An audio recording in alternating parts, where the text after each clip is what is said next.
Bitcoin in 2024, basically repeating. Sorry, 25, repeating. Same correction. And you guys were losing your shit back then as well. And guess what?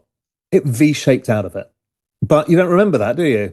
Because that would be too easy. Or whenever this correction was, July 24 to 25, same thing. Corrections are very similar. And we've got many of these charts of sort of similar style corrections. So I think we should continue that way. Bitcoin has been showing familiar patterns this year, repeating corrections similar to those seen from July 2024 to July 2025. These corrections, while causing frustration among investors, typically resolve in a sharp, V-shaped recovery. This reflects Bitcoin's historical behavior during correction periods, underscoring that despite temporary declines, recovery often follows. Currently, Bitcoin trades around $84,500 after dropping below the $85,000 support level amid ongoing market volatility. Recent price action suggests the continuation of a downward impulse wave, with analysts projecting further declines that may potentially target this key support range before a rebound. In terms of market dynamics, the current sentiment indicates a decline in trading volume, with Bitcoin remaining in a relatively tight trading range since early November. Despite this, Bitcoin still retains strong support at around $110,000, levels that have historically triggered reversals. Comments from financial experts suggest that while short-term price movements may seem discouraging, the broader technical patterns and sentiment measures point to a possible near-term rally. Moreover, comparisons to previous cycles show that corrections of this magnitude are not unusual in crypto, especially for assets beyond Bitcoin's top tier. As the market continues to digest these fluctuations, the path forward includes understanding that these cycles tend to repeat, offering opportunities for recovery as liquidity returns and technical indicators improve. Insights from a recent discussion by Raoul emphasize this perspective, stressing Bitcoin's resilience through typical market cycles and corrections. Let's take a step back to Raoul's latest market update, where he emphasized that this isn't the moment to panic. Instead, it's the moment to zoom out, because these familiar patterns almost always resolve in a surge that catches even seasoned traders off guard. To stay updated on the latest financial and cryptocurrency content, like this video, subscribe to our channel and turn on post notifications. Thanks for joining us again. Enjoy the rest of the video. Again, I do notice, and I'm super sympathetic to this idea that everybody's in a miserable mood because you're impatient, everybody wants to make some money, everyone's feeling miserable about what the markets are doing, and we'll talk about all the market stuff in a sec, and it's pretty important, but I do get it, and I see that argument, the 4-year cycle is dead. It's all over. But everybody thinks that this time is not different. And they're right. You see, what the misunderstanding is it's not the length of the cycle that we should be looking at. It is the debt maturity profile that is not different. So it is extended, and that is what drives markets. So that's the part that's not different, not the 4-year cycle. It's not some magical from the heavens. Satoshi came down and delivered 4 years of magical money. The magic internet money rains on us every 4 years, and we must harvest this 4 years. I mean, no, moronic if you believe that. It is to do with the debt cycle, and I'll come on to that again. But, you know, I kind of love watching sentiment because, as I said, I understand all of our hopes and dreams are in this trade. Our hopes and dreams, the banana zone, all of these things, they're all like, please, please, please, can I future? Please, please, please, can I for once have nice things? And it always feels like we can't. But what happens is I start to monitor that sentiment. And when the sentiment starts getting completely wild, then I know that we're probably closer to a bottom. So I'm going to show you some of the sentiment because I think it's time for mean insults, because I get so many insults that I can't describe it. It's overwhelming now. So much so that it's almost becoming impossible to use Twitter. And these are not from Real Vision members. These are from people who've never read my research, but they're like, you told me that on November the 27th, it was going to do X. I'm like, no, it didn't. But no, they want to. So anyway, let's look at the mean tweets, because I love this mean tweet section. Right, where are we going to go? Mean tweets, share. I've got them all prepared for you. Not that I obsess over these. I actually don't. I've had to learn to have a thick skin, because all I'm trying to do is the right thing, to help as many people as possible, and for people to understand that there is no guru. There is no one answer. But directionally over time, I've generally been very right. And sometimes not. But I do my best, and I'm very confident in the work that I do. And we'll come on to the work in a sec. Okay, so let's start. Mr. Chow, pork fried rice. I've seen some bad takes over the course of a cycle, but I think Raoul and Julian have to be the worst. I mean, the amount of work they put into all of those charts and using the words liquidity and M2 to herd sheep, incredible tech. Thanks. I'm pleased that you like the amount of work that we do. Acre, Adam Capet Real Estate. This narrative will get people destroyed. No, not doing work and having a probabilistic outcome will definitely get you destroyed, Adam. Raoul, thank you for the hopium, but if you read the room, the cycle is dead. No more enthusiasm in this space. Thanks for the macro updates, though. But that is the pervasive sense out there. It's all over. Alts didn't make new all-time highs. ETH didn't make new all-time highs, really. Solana didn't do it. Only Bitcoin did. We've all been it's all over. Let's walk away. We're going to lose all our money. The market's going down 90%, and that's it. That is the pervasive mood of the market. We haven't had nice things. Nobody allowed it to us, and we're just going to lash out at everybody. JJK Crypto Fan 1229. You should be quiet, honestly. Limited value. Your framing visibly does not work by abstracting from basic supply and demand dynamics. Used to be RV paid member, not anymore. No value in it, sir. Thank you, sir. I appreciate that. I don't know what you mean, but I'm sorry. Exponential Capital. Tisla. More ISM and M2 charts that are dead wrong. Yes, sir. They're dead wrong. And we know why. And that's the issue, is you're blindly following. And I told everybody, do not follow these charts and expect them to work out fully. They don't, but there's informational value when they don't. But people can't be bothered to do any homework on this. All crypto, not just crypto. All crypto, not just crypto. Okay, there's an issue there anyway. Any other excuse for no pumps? You know, the market doesn't give a what you actually want or to your time horizon. It does what it does. And you have to get comfortable with that. And that's one of the things people don't know. Well, it didn't do this by then. Therefore, it's all over. It's like, the market owes you nothing. It doesn't owe you a living. It doesn't owe you the ability to be right or wrong. So you just have to adapt as you go. Okay, Joe O'Keefe. Joe likes to throw insults at me. So I get these insults often from Joe O'Keefe. I think he's a Bitcoiner. It's true. Bitcoin is a salty old dogs. As expected, the inverted banana is playing out exactly as predicted.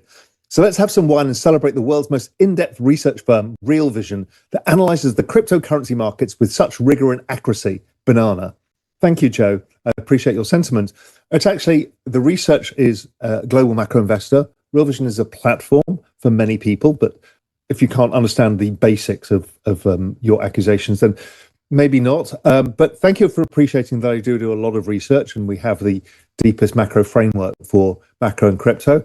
And I'm sorry that the banana is not working right now. And we'll talk about why. Oh, Eric Wallen 12. At least Eric's true to himself, and he doxes himself, not his picture. How's the banana zone going? Yeah, clearly the opposite direction. But if he was any better at doing memes, it would have been a rotten banana. But he didn't manage that. Okay, Aaron Chopra. This guy is hilarious. He's got it in for me for some reason, and he's a CFA and CMT. The CFA part alarms me because it generally means he's full of shit. Fusion Point Capital, which I think is a research service or some data provider, makes it sound like it's a hedge fund. So anyway, so some guy, Tom Capital, bro, your timeline's a crime scene of bag holders and broken dreams. Stop preaching, start praying. The prevalent belief that the 4-year cycle driving markets is dead misses the real point, which lies in understanding the debt maturity profile. The key factor influencing markets is not the cycle length, but how debt maturities are extended or managed. This financial reality shapes market behavior more profoundly than any cyclical theory.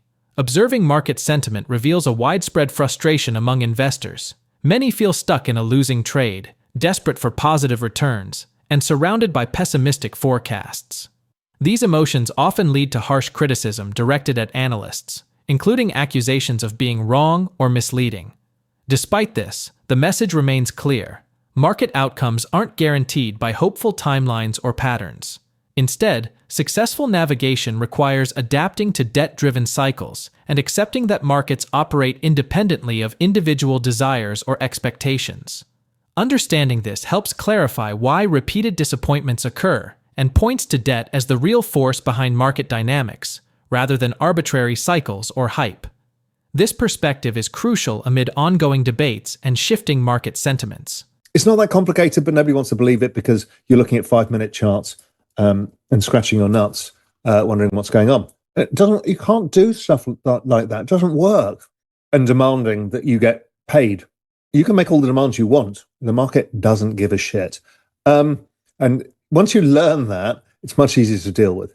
So at the ISM, we're seeing that some of the surveys are starting to increase sharply as the tariff stuff happens and people start getting more comfortable.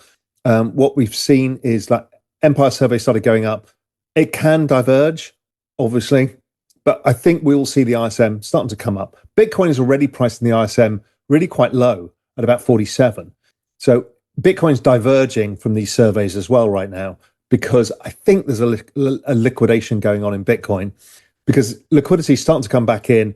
Crypto's trading like shit, like somebody got hosed in October the 10th and is unwinding something. That's what it feels like to me. And, it feels like, and we'll come on to sentiment in a sec, panic lows. Okay, the dollar, big component of all of this. The dollar is what is the main part of financial conditions, which leads. The dollar is following the last Trump cycle almost perfectly.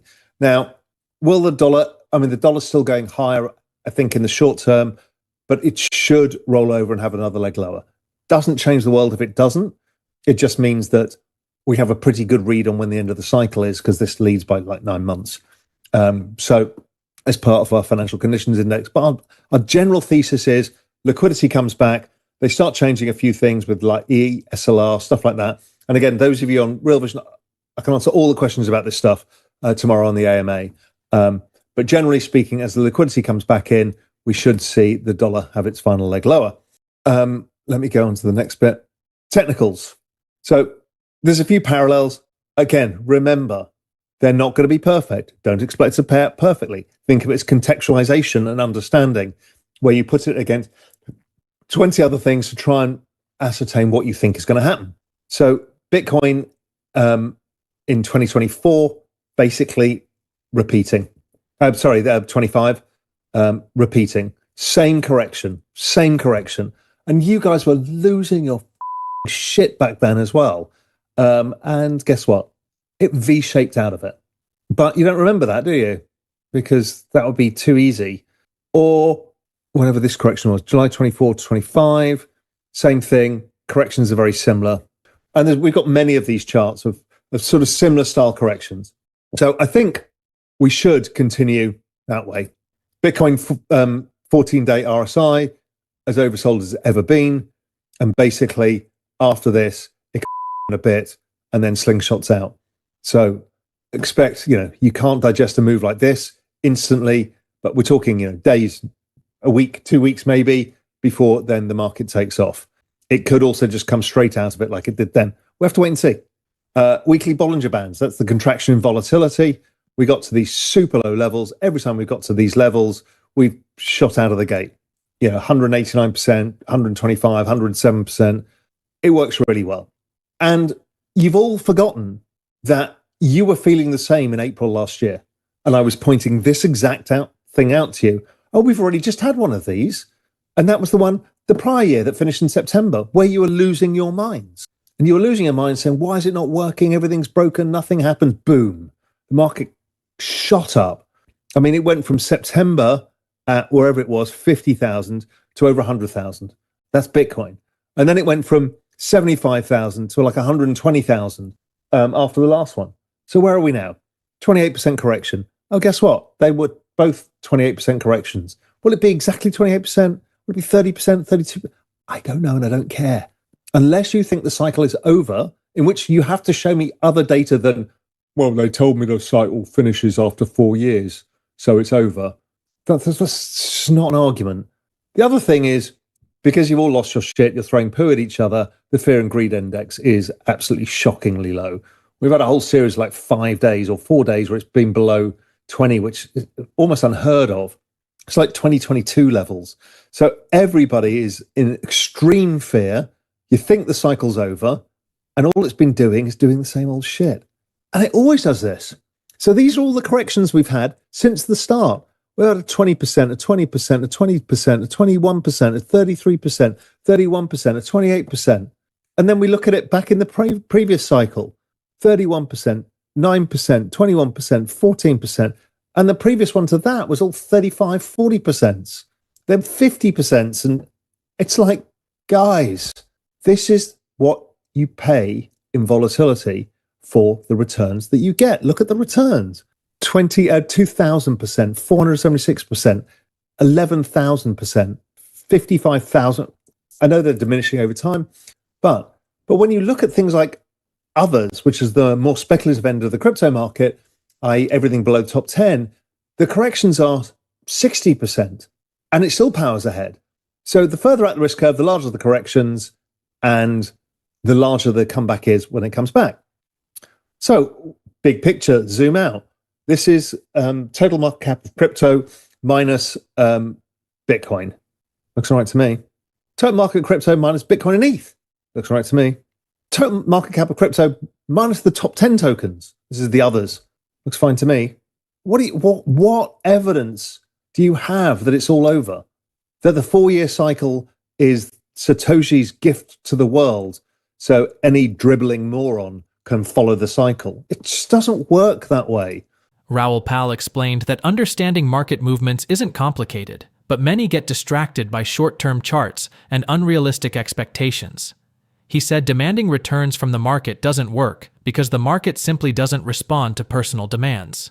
Referring to the ISM data, he noted that some surveys, like the Empire State Survey, are showing sharp increases linked to tariff shifts, and the ISM Manufacturing Index is starting to rise, signaling improving comfort among businesses.